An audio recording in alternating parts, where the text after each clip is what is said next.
Brain and spinal cord.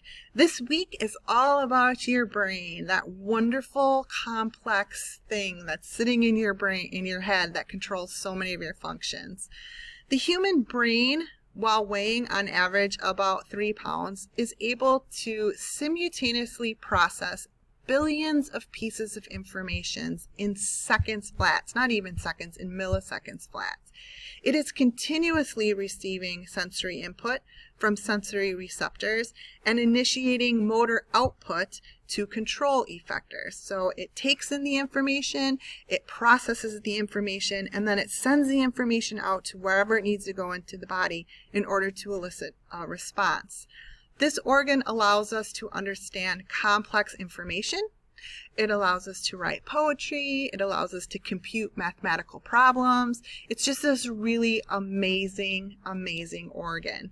The brain, which is part of the central nervous system, or the CNS, is associated with 12 pairs of cranial nerves, which are also part of the peripheral nervous system, which we'll discuss a little bit later, or the PNS. The brain and the cranial nerves are going to be described in this particular unit. So you're going to look at how the brain is divided, the different parts of the brain, from the cerebrum to the cerebellum to the brainstem, what each of these functions do. You'll look at how the cerebrum is further divided. So what is the responsibility of the frontal lobe? What is the responsibility of the occipital lobe? And hopefully by learning these particular areas, you'll understand that if you are in an accident and you have a concussion in the front part of your brain, in the frontal lobe, you will understand, okay, this is what's going to happen, how I'm going to be impaired because I've damaged maybe this part of the brain.